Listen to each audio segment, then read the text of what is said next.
Even if it looks stupid, even if it hurts me, I cry because of you. I'm still here, almost crazy about you. Even though you're just fooling me. Even if you look at others, love others, I will go blind. Even Hello mga kabady! Ito na nga yung daily routine natin ay ang buhay kalsada. Habang tayo ay nabubuhay ay may pag-asa. Ang sarap nga sa pakiramdam yung tipong may ginagawa ka habang nabubuhay. Kasi doon mo napapatunayan at natsa-challenge yung sarili mo na kaya mo palang gawin yung lahat. Walang imposible kung gugustuhin mo talaga. Paalam muna tayo kay Nini. Halika. Bantayan mo si nanay ha. Ni, kumain ka na doon tapos bantayan mo si nanay ha? Ha? Ikinig ka? Ha? Sige na. Doon ka na sa ilalim, dali. Kumain ka na doon, dali na. Dali na. Dali na doon. Dali na. Dali na. Kumain ka na doon, dali na. Sabihin mo nanay, kain na ikaw ha? Kain na ikaw doon ha? Sabihin mo. Kain na ikaw ha? Kiss mo na daw, Nini. Kikis daw si Nini. Nag-kiss muna pala si Nini bago ako aalis. Sige na doon na, dali na. Dali na Dog. So habang nabubuhay pala tayo dito sa lupa, kailangan natin kumilos. Kasi sa totoong buhay, nakakulong pa tayo dito sa mundo ng makasalanan. Kasi hindi natin matutumbasan yung sakripisyong ginawa ng ating Panginoong Hesus noong niligtas tayo sa kasalanan. Mas mahirap pa nga yung pinagdaanan ng Panginoong Hesus noong panahon niya. Ayan, mukhang mulungkot na naman yung mahal ko kasi may iiwan na naman. Ayan, tuloy, napakamot na sa ulo. Ganito talaga ang totoong buhay, lumalaban ng patas. Huwag natin ugaliing humingi or umasa, kailangan kumilos. Kasi ang blessing kusang dumarating. Eto na, may first booking na tayo dito sa San Mateo. Document lang pala ang ipapadala papuntang Pasig. Tara, let's go, kuha na naman tayo ng second booking. At eto naman, second booking ko ay papunta ito ng Cainta. Tara, i-deliver na natin. Deliver po. Eto po, ma'am. Bali kay ano po, to Erling Grace. Ha? Nakaworkan ko po.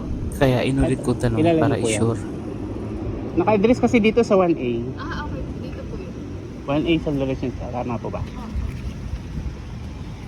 Paano lang po ma'am kasi pipicturean ko lang po na na-receipt ko na.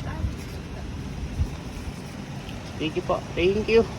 At kinuhanan ko na rin pala ng video kung saan ako nag-first drop off dito sa Pasig. At para makita nyo kung saang lugar ako nakakapunta. Meron pa akong second delivery. Ngayon, tingnan muna natin yung mapa sa Waze kung gaano kalayo from Pasig to Cainta. Kung ilang kilometro. Ang next delivery natin ay sa may Greenwood, sa may Executive Village sa Cainta. Alam nyo buddy, mas masarap talaga sa pakiramdam yung pinaghihirapan nyo yung trabaho. Kasi mas mapipil mo yung halaga nito. Pero unang-una sa lahat, lagi tayong magpasalamat sa Panginoong Hesus na nasa langit. Dito na pala ako sa second drop off. Ngayon tawagan ko muna.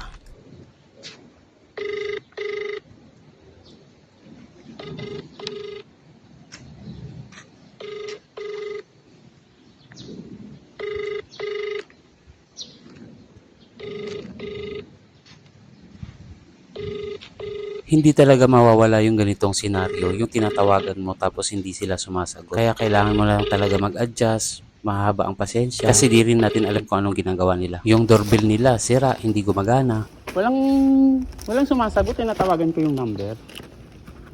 Tatlong. Tapos nagdo-doorbell ako, hindi nagpa-function. Kasi wala rin lumalabas. Paano nyo nalaman nandito ako? Ano lang. Tumawag yung seller. Narinig na yun kasi nasa office kasi siya.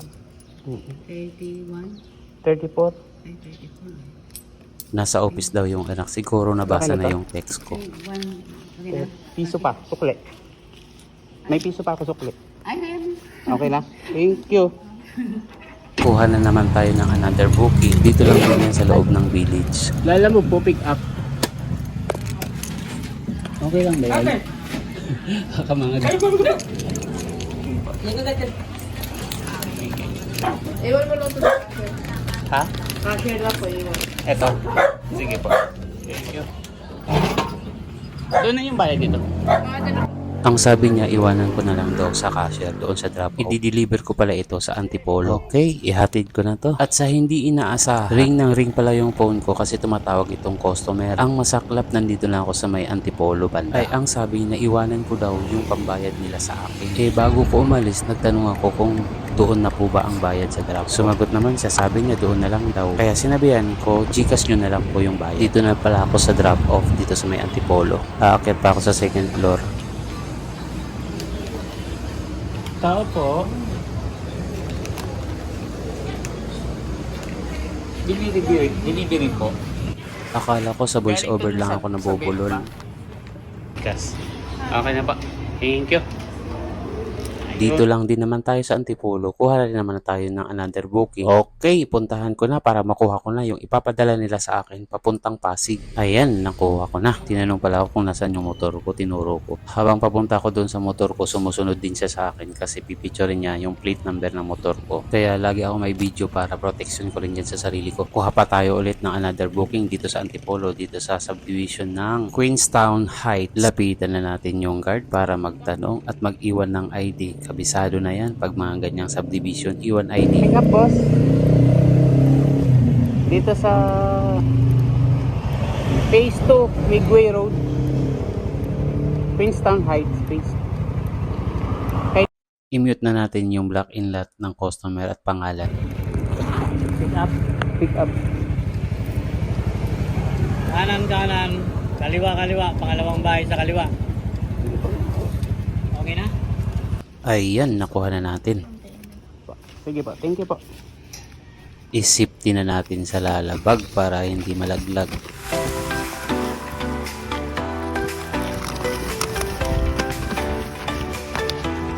At dito na tayo sa Pasig for drop off. Picture ka lang. Thank you. At ito pa yung isa to deliver. Picture lang pala. 120. Thank you.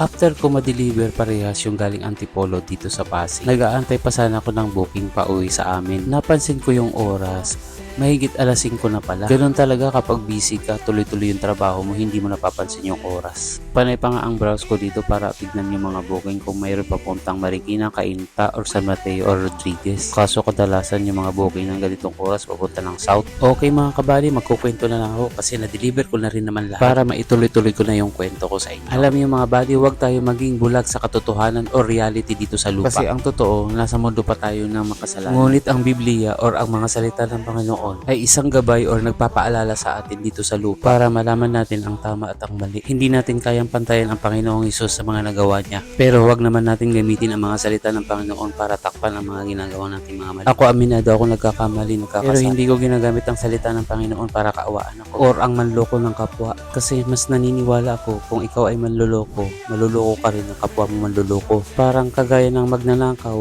galit sa kapwa magnanakaw. Yan yung reality dito sa lupa. Kaya lagi tayong humingi ng gabay at mag-pray sa Panginoon dahil ang una-una nating kalaban ay ang sarili natin kapag hindi natin ito kayang kontrolin. Sa mga taong emosyonal dyan, kontrolin nyo yung sarili nyo. Dahil kung hindi nyo yan makontrol, lalo kayong magkakasala. Hanggang dito na lang mga kabady. Bye-bye! Wisdom guides our feet. Open your heart, let faith repeat. Forgiveness flows like a river wide in the arms of grace.